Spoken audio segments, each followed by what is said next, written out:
That is carried. Thank you.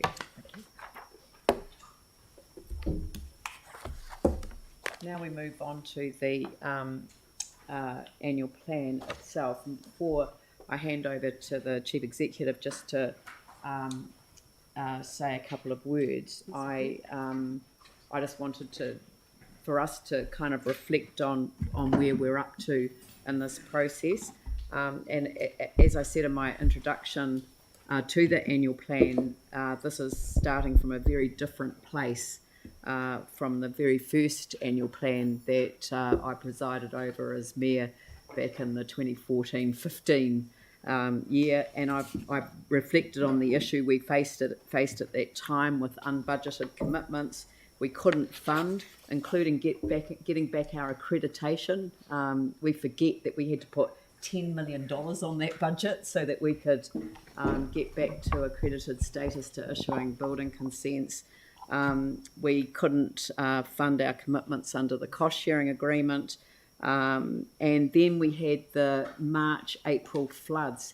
And I think pretty much every year, and it's not just me, but every year there's been something that's happened of dramatic proportions that has impacted on our budget. And this time it's COVID.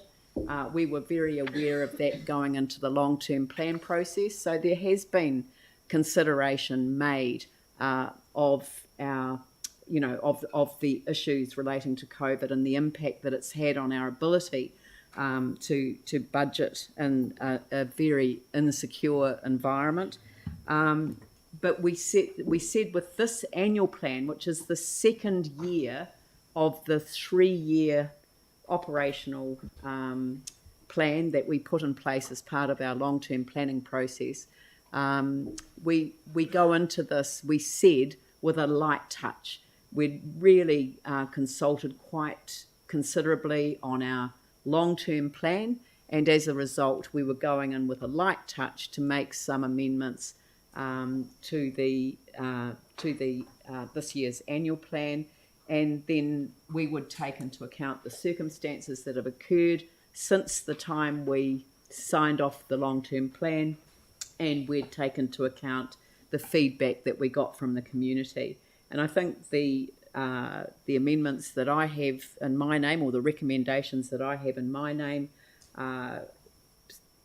reinforce that concept of a light touch, and then the amendments may well adjust that to some extent, but that is in the hands of councillors.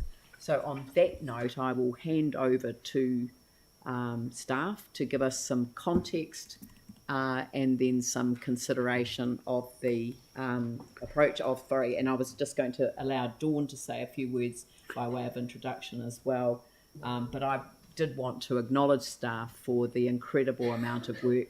A lot of the public don't see all the work that goes on behind the scenes, and so this is my opportunity as the Mayor of the City on behalf of all councillors to thank and acknowledge staff for the huge amount of work that you have already done, and to acknowledge that there probably is some more for you to do today as well. Dawn. Thank you, Mayor. And it will be words that will be of a similar echo as the Mayor has just described. This annual plan does follow a very thorough long-term plan. The stress I would say about that work was how staff and elected members and the Mayor worked together to develop that plan, co-design it, and then flow through to implementation. And we have kept that philosophy in developing this annual plan. Our advice has been consistent and clear. In light of that extensive work, this needed to be a light annual plan because your strategic direction had not changed. And that was fundamentally to concentrate on the basics and to ensure that we keep our focus on affordability and deliverability. Through the consultation process, your staff listened very carefully to what our public were saying, and as a result have been able to make adjusted recommendations to you. And in particular, to ensure also, in light of the very significant worldwide and New Zealand's circumstances that we are facing and our public are facing, that are proposing a continued reduced rate below 5%, and at that rate that was listed in the LTP, we have been able to become below that too. I think today's debate will be interesting as you work through the annual plan. You have been given very clear advice by staff in terms of what matters do not meet the Local Government Act, and where there are opportunities where staff can give you alternative recommendations. We have also tried to reflect both the consultation and the members' guidance. But critically, you are here as governors to give a strategic overview and to look also at the decisions you have previously made and how that then is reflected in what you decide or not decide to do today. And staff will clearly give you advice in the presentation when we get to the excess water charges. It is the Mayor's last annual plan, and it's good that she was able to reflect on the history and the journey that we've been on from her beginning right the way through to today. The annual plan process in the LTP is quite different from what you had previously, and we will continue to adjust and learn as we go through to keep it, getting it smoother, quicker and easier, not just for the public and elected members, but also for our staff, being able to give you good quality advice and to do that in a way that makes absolute sense for the public to understand. So I hand over to my officers now to take you through the presentation. Thank you and good morning.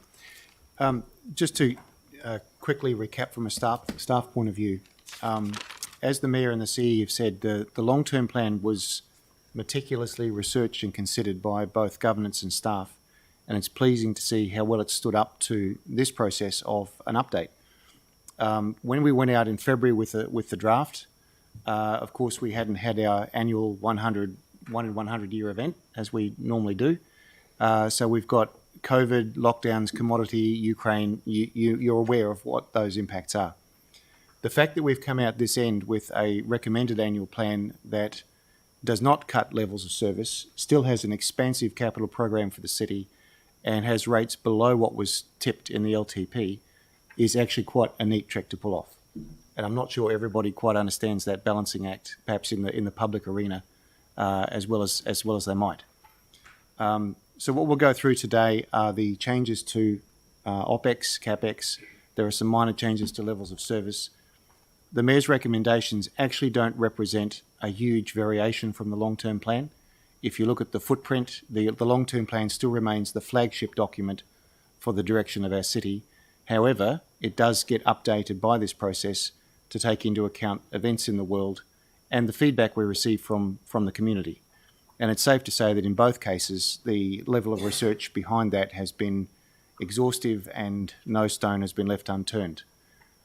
So we'll go through the changes that have come through that process and are being recommended today, and that will start with a brief examination of what has changed out in the world since we built the draft annual plan. And I'll hand over to Leah at that point. Thank you, Peter. So we've done a couple of slides here about which are more aimed at the inflation issue, but I just reflected this morning, and from as a CFO, I just want to make a couple of points really. 21st of February is when we adopted our draft annual plan. Ironically, it's 21st of June today, so 4 months to the day. From a financial point of view, I just want to go back and just think about what's changed in that 4 months, because while it seems a long time, but it isn't actually much. But on the 21st of February, it was 3 days before Russia invaded Ukraine. COVID cases in New Zealand were around 2,000 a day, but ironically in Canterbury, we were still only at 105. The OCR was 0.75, and it's now 2. Our draft plan assumed a 3 for OCR of 3 in the FY23. Now we're assuming 3.5. But more importantly, we actually were assuming a peak of 3.1 in June 24, based on market data. Now that peak is 4.8 in the same period. Interest rates for new debt we assumed in February was 3.22. Now they are 4.1. Capital delivery assumptions at the time, based on the current year where we are now, was it delivering in this year of 513. Now we're at 415. And our carry forwards we assumed in our draft annual plan of 50 million and now 175. A lot has changed in 4 months. In addition, when we look at in spite of that, but it was also going through this, is if we look at inflation, so we are now, the changes are that the supply chain disruptions, we knew that they were happening, but we are now realising that they're going to be longer than expected, in part due to the COVID lockdowns in China. Our commodity prices continue to increase in the cost of inputs and transport, particularly after that Ukraine invasion. And our employment, our skill shortages, higher wages, harder to increase the output. This results in a major reassessment of inflation expectations, which the central banks around the world have shifted to more aggressive tightening cycles. Public expectations have shifted higher, significant worrying for the central banks, and focus now on inflation, not full employment, higher interest rates and risk of a recession. The market impact is high uncertainty and volatility. Participants trying to sit until the fog clears. It makes harder to secure debt and the hedging position. Due to these changes, inflation, we have increased our general OPEX inflation by 1% to 3.1%, but that is a balance. Inflation's higher than that, but we are trying to balance supporting our residents in a rising cost environment, whilst recognising that we also have ongoing cost pressures for the council. It ensures ratepayers aren't overrated while periods of high inflation uncertainty are still uncertain, and somewhat reduces the risk of higher future years' rates increases to compensate if the inflation continues to be high and doesn't reduce. But it does maintain the tension between service delivery and budget management, and it also recognises that actually in the last couple of years we have had some surpluses in spite of some of this. But there is risks, and there is risks to this plan. The ongoing war in the Ukraine means ongoing uncertainty at a global level. The COVID continues to have a significant impact on our operations, as does to our residents. Our supply chain issues continue to impact New Zealand and the council, and our nationwide skills shortage will continue to impact us. But in spite of that, and in some cases because of that, we are in a position today to recommend a final rates increase of 4.56%. Which as for FY23, which is as what Peter said before, our LTP was 4.97 and our draft was 4.96. So we are very pleased at this, at this point of view to be able to recommend this 4.56 because it does recognise for our residents that we are listening to them as well. But just to set the scene, so our starting point today is 4.56. If all proposed amendments that are on the table today go through, then our potential final is 5.4.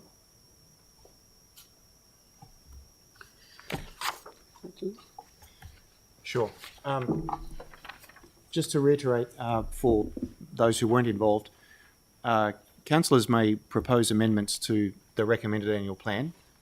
They were foreshadowed at the briefing of the 31st of May. Since then, they've been through a fairly exhaustive series of staff advice, both legal, technical, operational, about the viability and desirability and risks around those amendments. That's so that this council, when it considers the amendments today or at another day, is able to make a decision based on good information about the risks and desirability of the amendments. That advice was reviewed by councillors only last week, and some amendments have been withdrawn by the councillors. Others remain on the table for the purposes of this plan, and those plus the staff advice around them will be considered as part of this process. That's really just a brief recap of how that will work. So if you just move forward. Going straight on? No, I think at this point we're meant to move into the annual plan itself, are we not? Well, the next item that I've got is has staff got any questions? Have councillors got any questions of staff at this stage? Otherwise, we'll move on to the audit and risk. Yes. From Sam McDonald. Oh, the question first, yeah. And it's just a really quick one. How much, in terms of a value, dollar value, has the rating growth increased since the draft to the final? So in terms of, you know how we have the rating base and then it grows, how much has that gone up? So we assumed 0.8 in the draft, and we are at 1.27. There you go. 1.2, that's 27 million.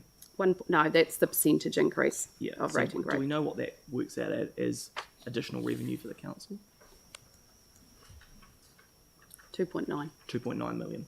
Cool. That's great. Thank you. Would you like to refer to the Audit and Risk Management Committee? Yeah, sure. Oh, sorry, Yanni's got a question. Yeah, I was just thank staff for the work that they've done. I was just wondering if you could just advise in terms of the staff responses, how they've taken into account the resident survey findings and the submissions that people have made around the general themes that have come through. Well, there's two ways by which the resident survey findings have been recognised. One is by the nature of the councillors' responses, so any amendments that have been provided. The staff responses have largely been based around the heads of services advice that councils received. So to briefly recap, every question in the resident survey has been responded to by heads of service to say that they've done some analysis around what the data means, that they have provided a way forward on how to improve scores or maintain them, and that advice from heads of service will be actioned in the coming year, either within existing budget or by changing processes or through the councillors' recommendations that are on the table today. So they've been fairly exhaustively plumbed for how we can respond to that feedback from our residents.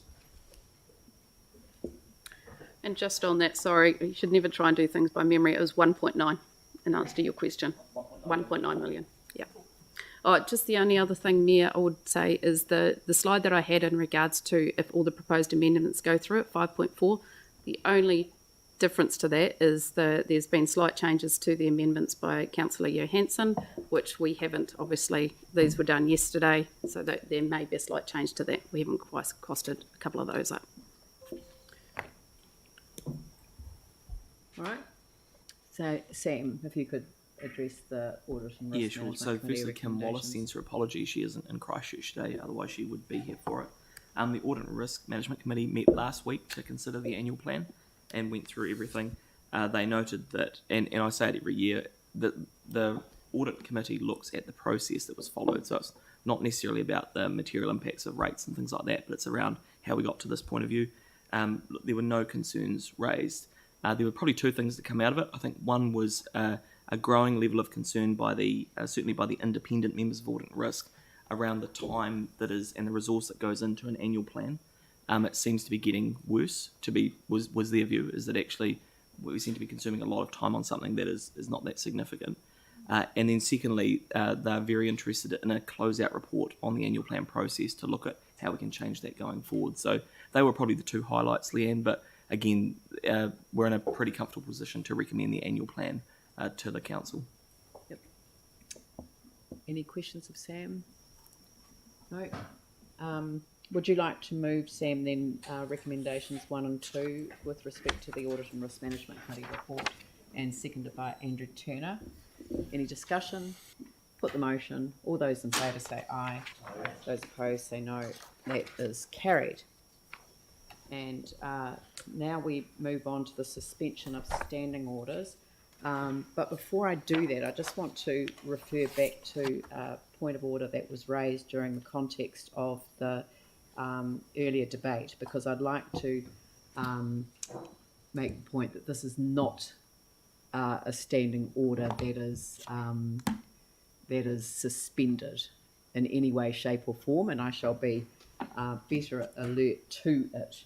So Sarah Templeton raised a point of order during a contribution being made by Sam McDonald, where she stated that the point of order was in relation to misrepresentation, and of course the standing orders cover misrepresentation of any statement made by a member or by an officer or council employee, in this case by a member. I had in the back of my mind contradictions, which is the following standing order expressing a difference of opinion or contradicting a statement by a previous speaker does not constitute a point of order. I looked to my right and received advice that it was not a point of order. I confirmed, I said that it wasn't a point of order. I received a confirming nod. I have since been advised that it should have been accepted as a point of order, so I do apologise to Sarah Templeton. But the issue was clarified in that Councillor McDonald acknowledged he may have got it wrong, and he apologised for so doing, and so therefore the matter was resolved. So I do apologise to the councillors, but I shall be deeply alert to the difference between misrepresentation and contradictions. Very alert. So everyone can just take that on board. Thank you very much. So now I will move the suspension of standing orders, but not that one. So do I have a seconder for the suspension of standing orders? Pauline Cotter. Any discussion? Put the motion. All those in favour say aye. Those opposed say no. That is carried. And we move on to the.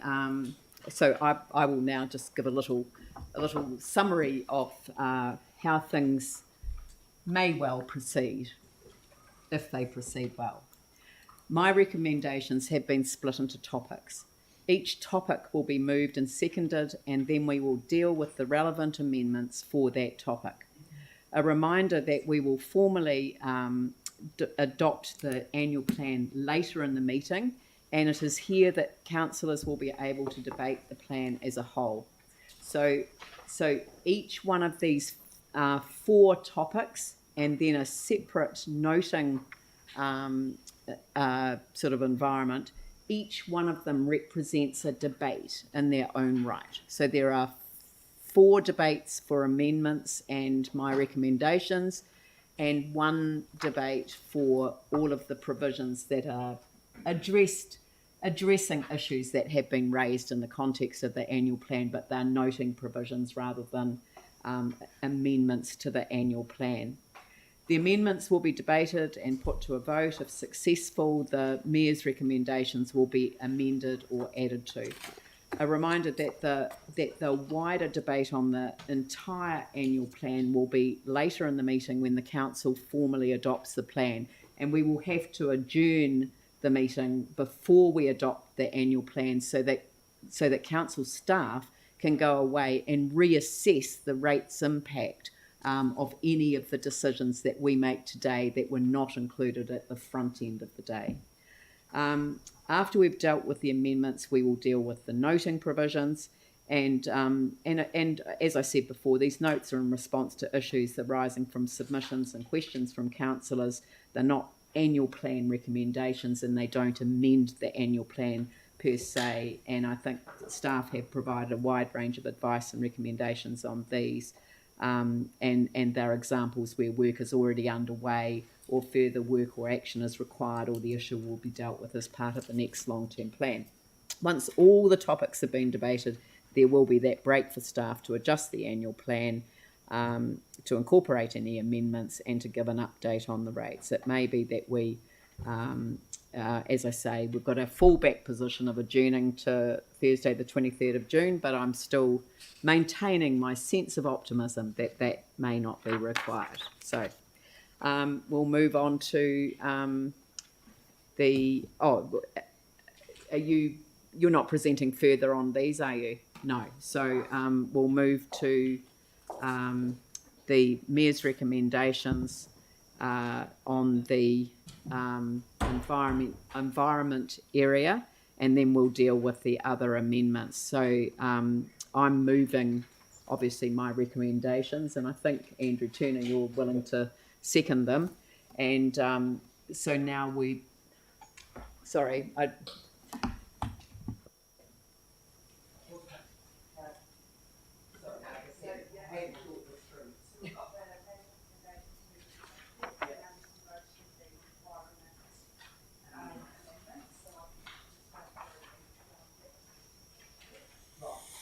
So we're technically going to get each of the amendments to the environment recommendations moved and seconded, so that we have them in front of us.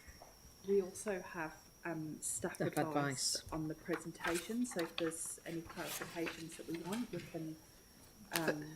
So for the proposed amendments, so not the Mayor's recommendations, but the proposed amendments, we have a slide for each, which just recaps the proposed amendment and the staff advice. Okay, all I'm going to do is confirm the mover and seconder. Yep. Do you want to do each slide as we do that? Yeah, I think I think that's the best way to do it. Okay, so so can I confirm that the adult playground amendment is moved Councillor Coker, seconded Councillor Scandrett. So have you got a slide on each of them as we go? Okay. It's to help the public realise what we're doing as well. It's just, we just want to be very clear on each of these. So this was the proposed amendment was to request staff to continue to work with the Waihoro Spraden Cashmere Community Board to identify the scope, site and budget for an adult playground in time for inclusion in the next draft long-term plan. And it was not recommended in the sense if the board do wish to proceed, they consider this in the 24 to 34 long-term plan, because there is no resources set aside, a number of more pressing priorities in the area, and limited capacity with the community or parks team to carry out this work at this time. Okay, thank you. So now we move on to the Templeton Playground renewal, and that's Councillor Chen, Councillor Galloway, moved and seconded, is that right? Yeah. Okay, can staff just speak to that? Okay, yes. Staff. Oh, staff. Okay, thank you. I thought you said the debate. Okay, I know thank how you. passionate you are about it, and you will have your chance. So this is requesting staff to commence engagement with Templeton community to determine the exact needs of the community and development of a plan for future upgrade of the playground, and staff have recommended that this go ahead. They're happy to do this. This is my help required. It's not an amendment to the plan. So is this just a noting provision that staff will commence engagement with the Templeton community? Correct. So can we change it to a noting one, because it's not an amendment to the annual plan, and Apologies. It's an action. But it's fine that we deal with it, so that Yep. Councillor Chen can speak to it Yep. when we get to the amendments. But so leave it in here, but just change that we are noting that staff will commence engagement with the Templeton community to determine the exact need. Is that right? Correct. Yep. Okay. That's a one, Jimmy, just saying. Waterways quality, Councillor Coker, Councillor Scandrett, is that right? Yes. Can we have that one up, please? So this is the amendment was to add 300,000 for waterways quality compliance to control erosion and decrease sediment into waterways for 22-23, as well as further future years. However, note that the extra is only needed as 50k, but staff are not recommending this. And that is it's already provisioned. 250k is already provisioned for one additional compliance officer and educational activities, and an additional 50,000 would go to further education initiatives across the contractor community, but we recommend that we don't do that. Right. Okay, and the next one is tree canopy. Johansson Chen, is that right? That's moved and seconded? Yep, I'm just confirming the mover and seconder. Thank you. Tree canopy? That council make budget provision of 1 million in FY 22-23 to provide increased support for tree canopy protection and enhancement, and to support the implementation of the urban forest plan. What the officer comment is, we're not recommending this because we're saying the application of appropriate funding should be a key consideration of the next LTP following the public consultation and adoption of the urban forest plan. At this stage, based on the thing, we have assumed it's all OPEX costing of the $1 million, but we weren't 100% sure of what it would be totally. But at the moment, we've assumed if this goes through, it will be all OPEX for $1 million, an impact of 1.17. Thank you. Next one is excess water charges deferral. Move Councillor Sam McDonald, seconded Councillor James Goff. Do you want to pop that one up? I think there's a bit more of a... Yes. So this one, I'm going to ask Katie and... Is there one here? Helen's over there. Come up and join me for a moment. So this we have a proposed amendment to defer the commencement of the excess water supply residential volumetric charge until FY 23-24, 1st of July 23. And there's also a foreshadowed motion on the alternative staff recommendation from Councillor McClellan, which is deferring the commencement of invoicing of the excess water supply until 1st of January 23, but it will be based on water meter readings commencing from 1st of October 22. The reason we are recommending that is from a financial point of view. So the first amendment will have an impact of 2.4 million that we will need to add back, which is a rates impact of 0.41. If we go to the alternative recommendation, which staff are recommending, it will actually, because it will won't take all of the, it's only, we will still get the summer months in there, so it is only a revenue drop of 567,000, which is a 0.08%. But more importantly, we're just going to go on to a couple of sides in regards to excess water, because we have had a number of briefings on this, but not in the public. So we just wanted to reflect on a couple of things in regards to the reason of why we have started, why we did this, why we're recommending it, and some of the comms that is actually happening too, because the feedback we've had is that the public are still not actually aware of what's going on. So we just wanted to reflect on some of that. So I'm going to ask Helen, are you happy to go through this slide?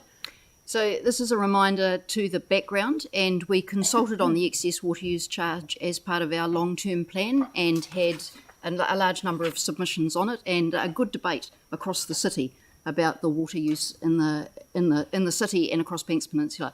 The delay in implementation of this was so that we could provide the tools for the residents and have time to educate people about using those tools so that they could manage their own water use and find leaks, because it's both about behaviour and leaks. So the issue of the very high demand over the summer is one that the city has grappled with for decades, and indeed our network is built to meet it. So what that means is that during the winter we only use half of our 150 wells across the city and about half of those 50 pump stations. What happens as the weather warms up is that we bring those other wells and pumps online as people use the drinking water supply to fill their swimming pools and irrigate their gardens. So in the summer, the demand doubles, the daily demand doubles, and the peak hourly demand doubles again. We really struggle to meet that, and that's the big driver for us, is managing that peak demand, where otherwise we get a pressure drop across our network, we struggle to fill those hill reservoirs overnight, and we risk not having sufficient if we have a firefighting need and a sudden demand in part of our network. One of the reasons for the excess water use charge rather than water restrictions, which can be effective, is that water restrictions target everybody, but the high water use charge targets those people who are using over and above. And most households are indeed modest users, even if they're irrigating vegetable gardens from time to time. So it's the top 4% of households that are using 23%, so almost a quarter of the water supplied to the residential sector, and the top 20% who are using more than half in that summer period. So experience across New Zealand and indeed across the world has shown that you can get a 20 to 30% reduction when you introduce these volumetric charges, either for high users or for every litre. So experience is that they have been very effective in demand management. And I'll hand over to Katie. Thank you. Kia ora koutou. So communications and marketing to date. So we've sent out letters now, direct communications to all households. You might need to turn the microphone towards you. Sorry. I'm sorry, but apologies. Turn it. Turn it that way. Thank you. So a reminder that we are doing a two-pronged attack on this one. It is direct communications and also a general awareness campaign. So letters have gone out now to all of those households using 2,000 litres a day and above. Now these are people who are very, very likely to have leaks. We staggered that approach, dealing with the largest users first, those 6,000 litre plus users. And we've had some really great feedback from these people already. As I said, these people really want to hear from us. If you're losing that much water near your property, sooner or later that's going to come home to roost. And we've got a couple of examples up there of the feedback that we've received. So we have done some from in terms of general awareness raising. We have advertised on our rates bill, and that went out to 130,000 printed and 35 as a banner in the email. But more recently, last week, we've started with half-page ads in the press and community newspapers. We've had digital ads running, and we've already seen a really big spike in 1,800 web click-throughs. And we've also run a Newsline story, and we've had corresponding media coverage in the press and stuff, Radio New Zealand, News Talk ZB, and The Star. So in terms of what's to come, our next batch of direct communications will be going out next week to households using 900 to almost 2,000 litres. And then after that, as a lower priority, we'll be going out to houses using 700 to 900 litres. Our marketing campaign online and in newspapers will continue, and that's the general awareness raising. We know that the communications and marketing campaign is starting to reach people because we are seeing a steady but manageable increase in the calls to the contact centre and emails to our water consumption inbox. And it's really important to say that this is, we are taking a lot of effort to stage this, because it's not just about receiving the letter, it's also about the experience that you have when you call us or contact us. And one of the ways that we can relieve people's anxiety or concern about that is in making sure that they get a response from us in a timely manner, and that also means that we have to manage our communications into this organisation so we don't slam our contact centre. We're also seeing big numbers on the water reporter there, so you can see that 75,000 unique views. So these are individual people. 2,000 of them have come in since last Friday, so we know something's working in that space. We've got campaign videos that have been viewed more than 350,000 times, and our social media, as you can see on there, is going off as well. So it's a staged campaign, it's a well-managed campaign, and we have time, with steady as she goes, to get in touch with the users directly and to raise awareness with our general campaign. Thanks, Katie. And I just wanted to reiterate, so the plan that you're seeing now, this has always been the plan. Okay, so when we delayed the implementation a year ago was to make sure that we could actually get what we needed to do. So the report writer, the water reporter came in December, and we wanted to actually see some of that initial things so we could react to make sure that what we had was correct. This is the direct campaign that we are now targeting, and it is getting the response that we are expecting.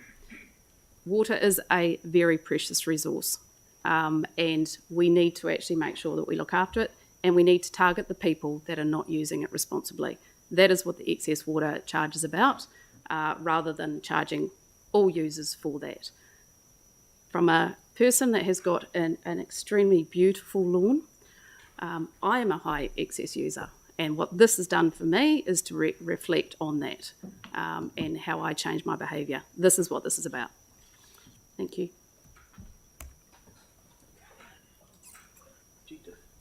All right. There are a number of questions. So can I just take questions on this item first?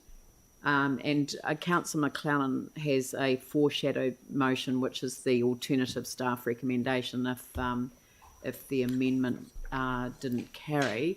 And so, but Councillor McClellan, who has got his camera off for a very good reason, has indicated that he has a question. Well, he's not well. And it's very good that it's actually very good that he's actually attending the meeting electronically, even though he can't actually be here in person. So thank you, Jake, and you've just earned yourself the first question.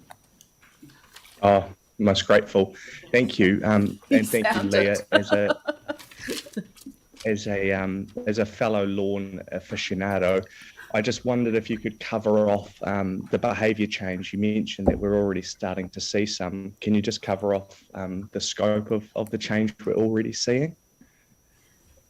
So most of the changes that we've seen to date have been around leaks, and that's because we've been targeting the very highest users, and those users who are using more than 6,000 or more than 4,000 or more than 3,000 litres per day, which is approximately 10 times the average use, almost certainly have a leak. Although there have been some who've got very large gardens and do have extensive irrigation systems. So the behaviour change is mostly that people are finding those leaks and getting them fixed, and we don't expect to see the change in terms of water use over the summer until they're actually charged. Thank you. Okay, I've got, hang on, Sarah, Aaron, Andrew and Jimmy. Thanks. Can I just clarify on the staff recommendations? So we have already made a decision on this in the LTP and done lots of work. And there's been a staff alternative put up if people wish to delay. Is that now the staff preferred option to delay it a couple of months? Or is it the staff preferred to continue as we've already decided, but if the council wished to delay, then you'd prefer it was not a full year, it was just a part? Because there's quite a difference between those two things. Because it looks from the wording that was on that first slide like staff are recommending a delay, and that wasn't my understanding from earlier communications. Yeah, look, we believe that we're ready to go. However, for this, because we know in that first 3 months, it's over the winter months, right? So we do believe that we can, to give us a wee bit more time to actually work with our residents, then absolutely the alternative is that we can actually start billing from that 1st of January. But we could start billing there without much of an impact because actually people won't be charged over that period anyway. So there's no advantage for people kind of charged anyway because there's low use. But there's a potential for us to... All it does, so there will be some charging, which is why we have a revenue in that first period of about 5.5. So it's a lot less, obviously. When you're looking at the whole year, it's 2.4. That first period that we're saying, well, delay charging is only 560.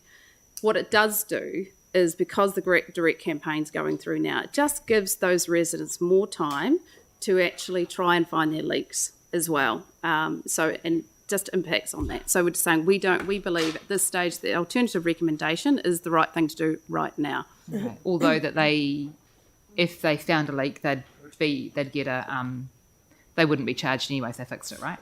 Correct. Yeah.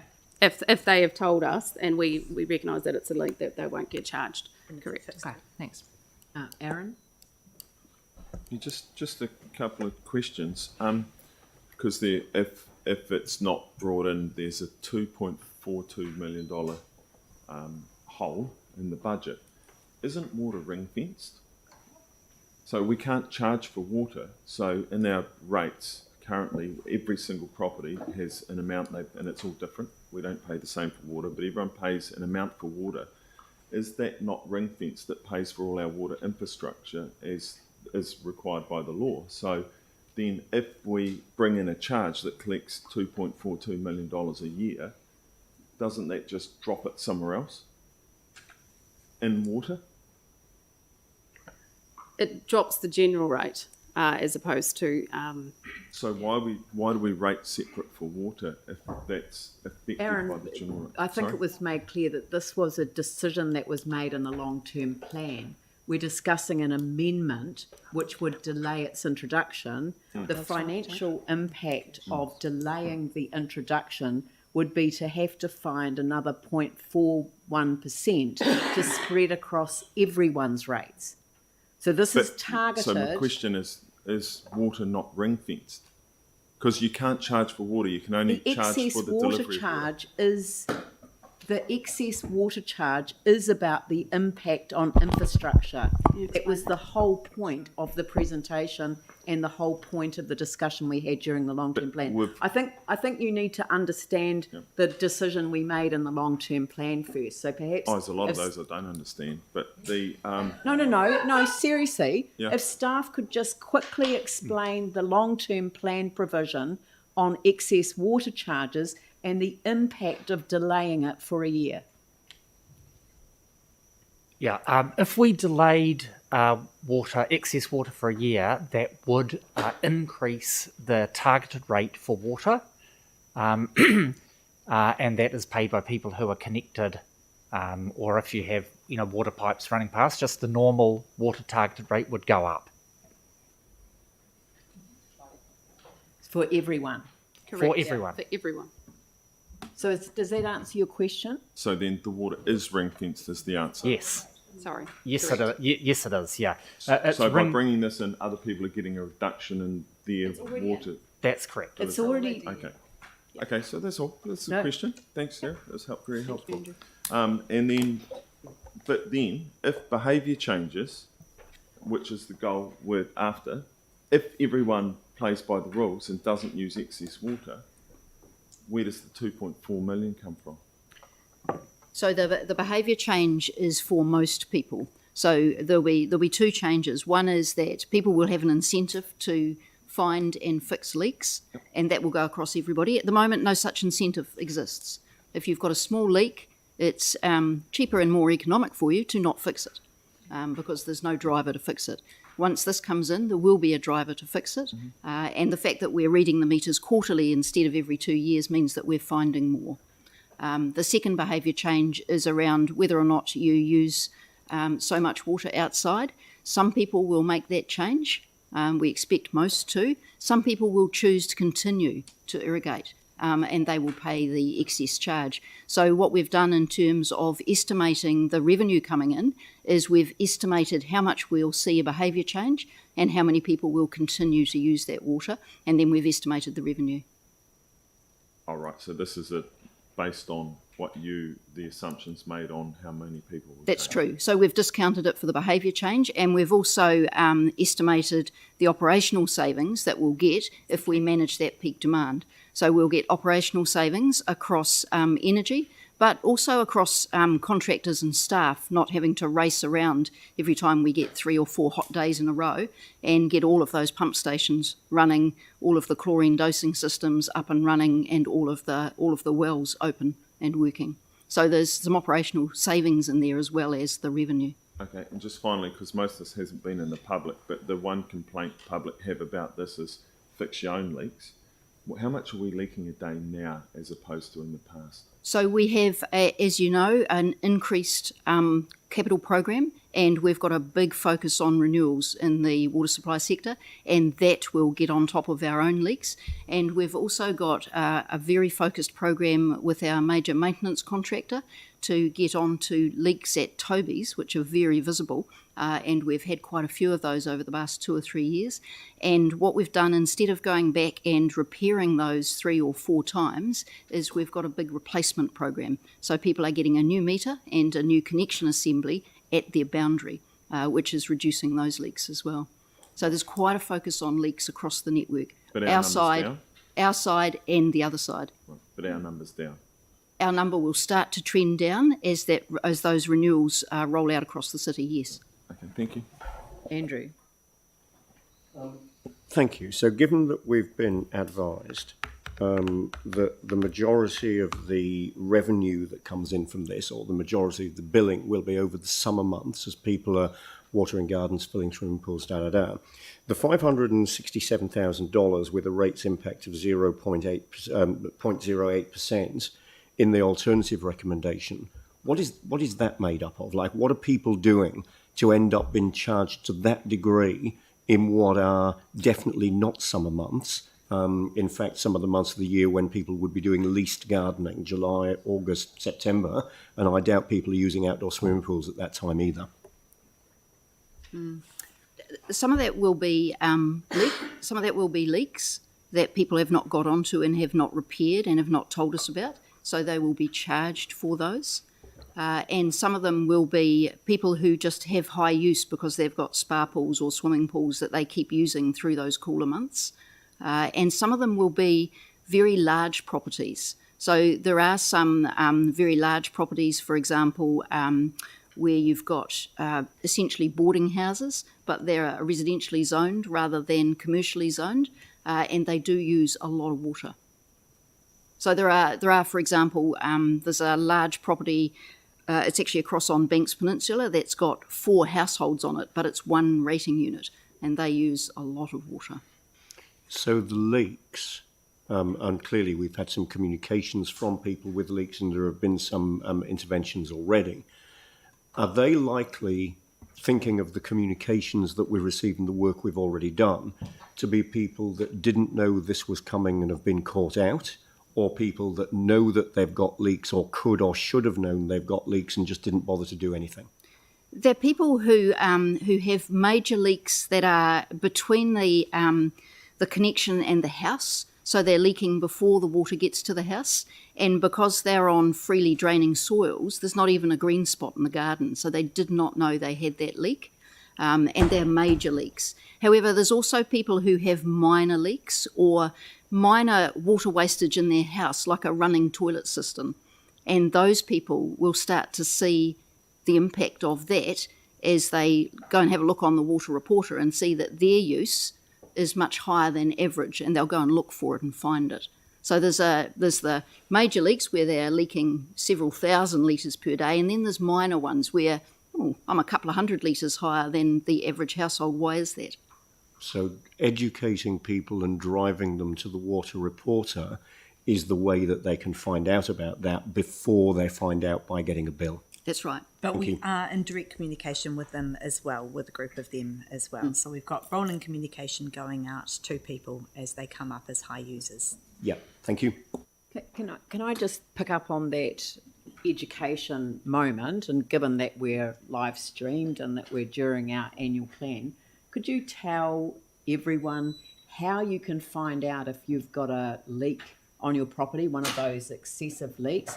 How do you find out? How can you tell? You're not going to look at the ground, so just tell me how. So they can either go on the water reporter tool straight onto the website and see their water use over the last few months and couple of years.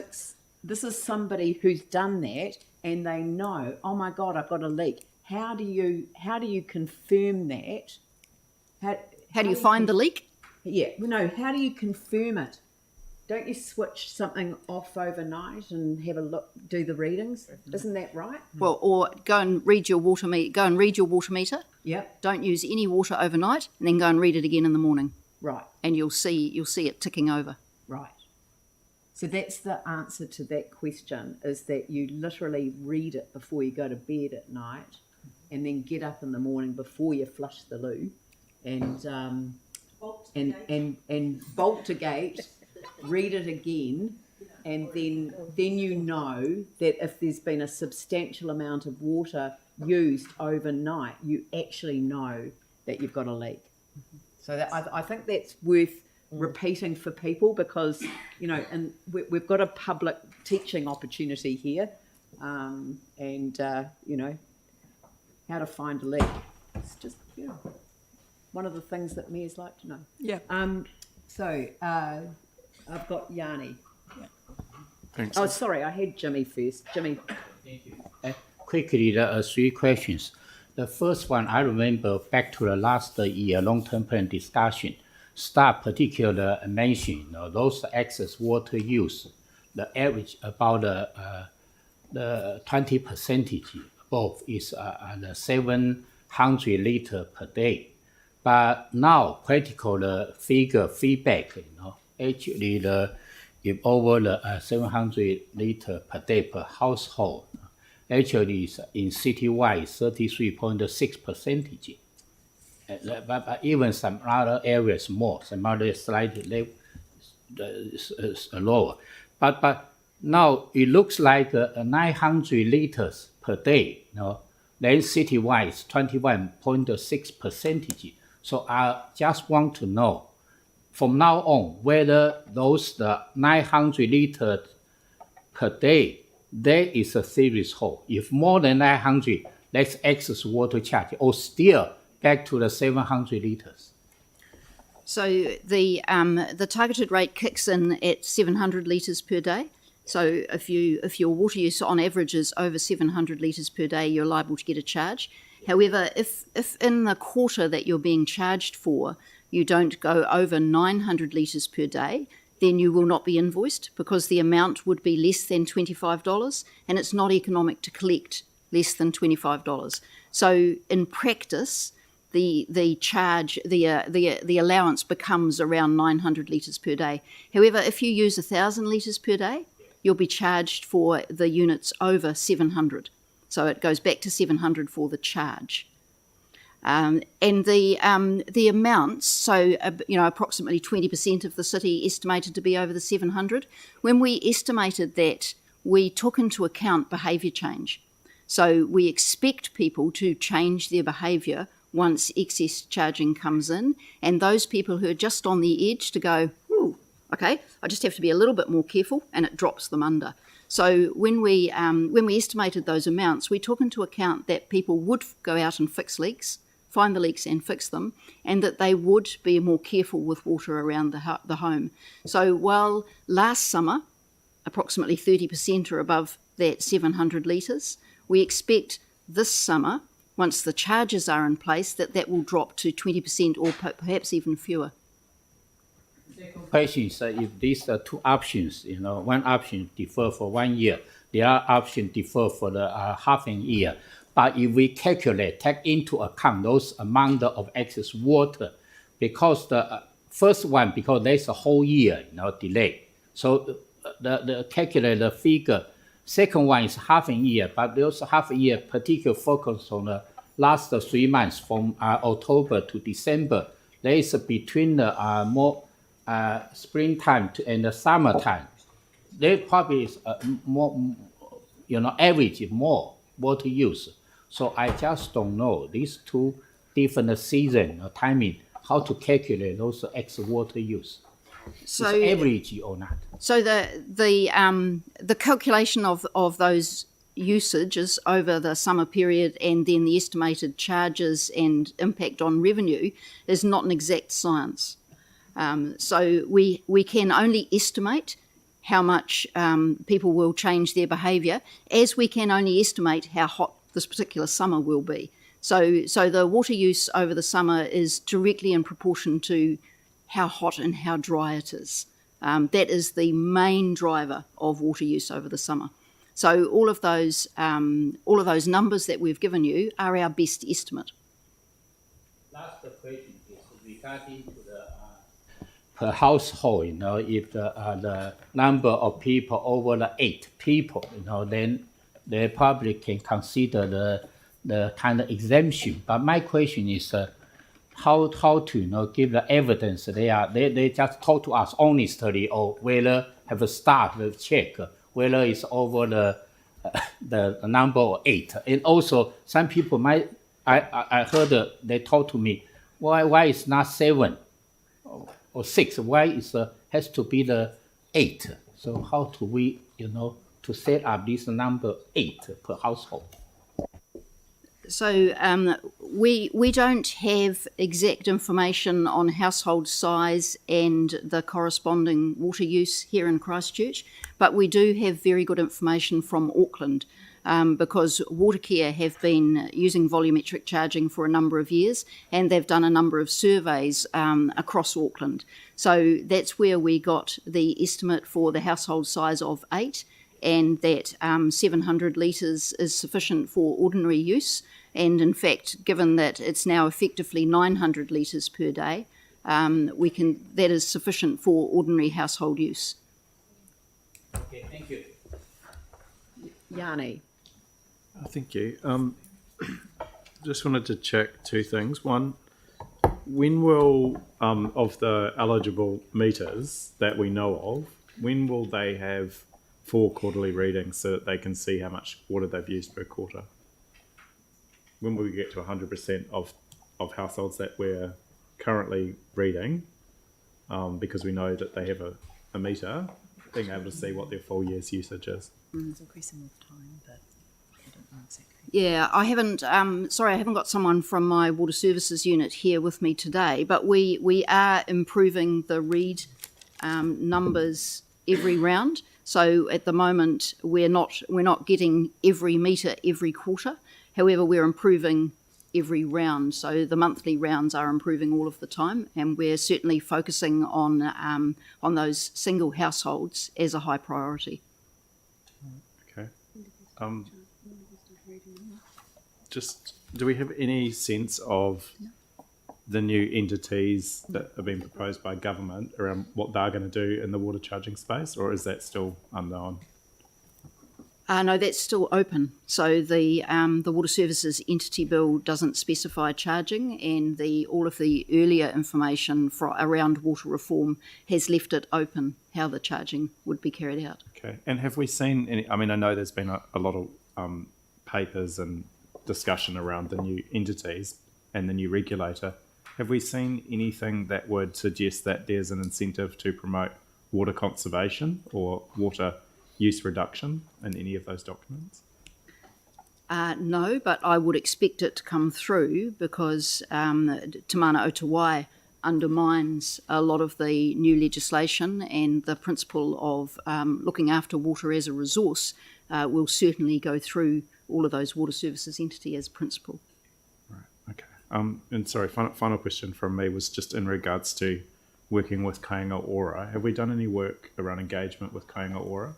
Yes, we have. And is there any sort of update on where we've got to or what we're doing? We are working with Kāinga Ora on their properties. They are aware of the properties that have been leaking significantly, and their asset managers are going out and working with their customers. Cool, thanks. Yep, just a question. I've got Anne Galloway. Thank you for all this very good information. It is excellent to have it in a public setting so that people can be reminded of why we're doing this. One of the criticisms I hear is that we want behaviour change in our residents, but are we as a council, as an organisation, are we also changing our behaviour in terms of wasting water? Sometimes people see sports fields, for example, being watered when perhaps they don't need to be. It would be good to know what changes, what we're doing as an organisation to make sure we're not wasting water. So Three Waters as a unit has worked very closely with our friends in parks and recreation, and we do have a very good understanding with them around water use. So there's a couple of things. So they have a lot of their fields on automatic watering, and they're looking at responding to watering by need. So there's sensors and things going in and ensuring that they only water their fields when they need to. And some of their fields are quite specialist, and they do need to water them to keep the playing surfaces in good condition for sports. So we're not undermining that. It's also worth noting that a lot of our larger parks and recreational facilities have their own bores, so they're not using the old town supply, if you like. So they're not having an impact on our water. I think that's quite worthy of sort of kind of noting. I was just asking a question whether you had that slide that sort of kind of showed the breakdown of the. I'm struggling to remember what we've dealt with, and by way of update for the plan and what we dealt with in the long-term plan, but just a breakdown of the different areas of Christchurch that are, that are coming under the, that are identified as coming under the excess water charging regime. But I'll leave you to find that. Who had their hand up here? Celeste.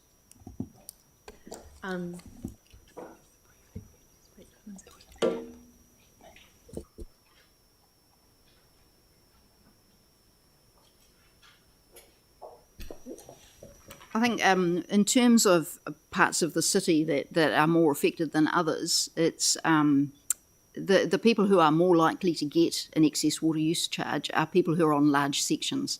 So that's the highest correlation that we can see. So having a large section has a much, much bigger impact than having a large family, in fact. So it's that water use over the summer that is the issue for our network. That is the hard thing. So, and it's clear to see when you look at the statistics for the average household, the patterns of winter and summer use. So people on small sections, or people with no sections at all, so they're in multi-unit developments, their water use is consistent summer and winter. But people on large sections where they are irrigating, you see this massive increase between the summer and the winter. Celeste. A couple of quick questions. In terms of identifying leaks on, council infrastructure, would this be a way forward for kind of more effectively targeting areas that have suffered earthquake damage? Is that sort of a potential benefit? I'm thinking particularly in the east where there might be unidentified leaks on public. So ironically, the east is in better condition than some parts of the west because they did have massive earthquake damage, and there's a lot of new infrastructure in the east. For example, the pump stations are all brand new out there, and a lot of the mains have been completely replaced. However, yes, we do target the older and poorer condition mains first, and that does make a big difference to the leaks. And the second quick question is there consideration of other ways to support water saving initiatives in addition to this scheme? So yes, we run water conservation campaigns every year and run awareness campaigns and education campaigns every year. And anybody who lives on Banks Peninsula will also be familiar with water restrictions. So we often have to have water restrictions for our Banks Peninsula communities where they don't have the abundant resource of the aquifers that we have here in Christchurch. So for Akaroa, for example, is often has restrictions because we have those smaller stream water supplies. And just a quick follow-up to that, I was also thinking about sort of subsidies for people that are looking at implementing water-saving initiatives in terms of sort of within the community or within their... Did you get into Manga High, William? Did you get... Yeah. Lynette, that was it. That's how to go. I don't know. Was that a point of order? We haven't done any work directly on whether or not we would subsidise water saving initiatives, and such as having rainwater tanks outside or dual flush cisterns or low flow shower heads. But that is something that we could look at in the future. But for the excess water use, it's the target really is summer use outside of the house. Standard use is not a challenge for us. Yeah, this has sparked quite a bit of a conversation about those, water tanks and things like that. And I'm wondering whether, as part of, having raised the issue, some work could be done on things like, consenting requirements. Could we minimise consenting requirements around what goes in? Could we provide people with access to some advice? People tell me that the market's quite... it's a commercial market, and it's hard to tell what's on offer, in terms of, your requirements and, what you can and can't do. I almost wonder whether it's worthwhile as part of this to show that this is all part of an initiative to change behaviour and to support, our precious resources, but also to not require the increase of our infrastructure spend beyond what would be required if we manage demand. Mm-hmm. Yeah. Mm. So we do have some work underway. It's more connected with the stormwater consent actually, and Councillor Johansson has talked about this before. Yep. So we do have some work underway with the Community Water Partnership to get some better educational materials and information out there for people about how to put in rainwater tanks, and that helps us with stormwater runoff, of course, yes. As well as helping people having a resource for garden watering. So yes, we are doing some work in that space already. Well, I'd like you to look at the consenting requirements as well, because obviously we have a role to play. I think we permit one tank. There's a permitted activity, yes. And then there's there are issues around bypass to stormwater and all of those issues. So there's quite technical issues that sit in behind it. So that would be worthwhile, be a good outcome. Celeste. I just have one further follow-up. I know that we have a eco advisor, I'm not sure the term, for making houses warm and dry. Would that cover this? Yes, it would. Yes, so the sustainability advisor in the building consenting area, yes. Yep. Phil Major. Hi, thanks, Helen. Is the going forward? Is the 700 litres a la the 900 litres? Is that totally set in concrete? Do we know? Are we going to maybe reevaluate it one day if we realise we may have underestimated or overestimated? Is it actually set there, or just because Auckland say they use 700 litres a day or whatever, does it mean to say that some of our areas on the east or whatever we might be able to sort of play with the numbers a bit going forward? I'm talking about in a year's time. Just there'll be history then, because at the moment we haven't got history, have we? So yes, we can look at that 700 litres in the future. At the moment, it looks that at least 70% of people are under that at the moment. And we expect, as I say, over the summer, we expect that to drop further, that people will be a little more careful. And of course, every day we're seeing leaks being fixed, so that will drop the average use as well. Sarah and then Pauline. Thanks. I remember the last couple of summers when we've been doing a lot of the repair work that's been needed to getting for water exemption, all of those kind of things. Some of that work's had to be deferred or delayed over summer when we've had really high usage. Is you expecting that to happen again this summer if we stick with the high usage? So in Three Waters, we talk about the winter window for water supply work. Yeah. And yes, we try and not do any work on our water supply network over the summer because we need all of the infrastructure up and running. And we don't want to take a pump station out to do work on it because another pump station could have some sort of mechanical issue, and that would leave us in trouble in that water zone within the city. So we do try and program most of our major infrastructure works in the wintertime, and we would continue to do that. So we still expect to see an increase in summer demand. We don't think this will stop. Yeah. But what we want to do is stop the excessive end of that, if you like. Thanks. Pauline. It's just a comment, Leanne, that the whole discussion came up in the Climate Change Working Group yesterday, and the government is currently reviewing the Building Act, so there may be an opportunity for us to feed in something about tanks into our submission on the Building Act to require them. So there is work going on about that. Thank you. All right, Sam. Just one quick question around the wording and the advice. Should that say, because it's got result in a revenue drop of 2.4 mil, just so I'm clear, is that net revenue or gross? Gross, because the cost will still continue, because we will still, if you delay it, we will still be doing the readings. Yeah, but what I got though, just from what Helen was saying, was around there was additional operational savings to be gained from it. So I'm just wondering where they sit. That's why I asked net or Does gross. that include the OPEX? So we have some OPEX savings for energy. Yeah. And they may be built into that. Okay. I'm not too sure. I don't have the answer to that. I have to come Can we come back? I'm just going to call a break before we go into the debate on this so that we can, refuel. And so if there are any other questions. The process is a bit unclear because we're moving and seconding, but then we're talking about this one in great detail, but we haven't debated the first lot. We're going to debate all of them as one lot. Yeah. Okay. So there will be an opportunity to talk through the other ones, but look, I'm going to adjourn the meeting now anyway. But we'll come back and I'll ask her the questions on any of the other amendments for staff based on the advice that they've given us. But I think that the reason that I've allowed a significant amount of time for this one is that there has been a lot of public commentary on it, which actually hasn't been unhelpful in reminding people that we decided that there would be an excess water charge in the long-term plan. So it has been very helpful to focus people's attention regardless of the outcome of the vote. So that's been a good thing.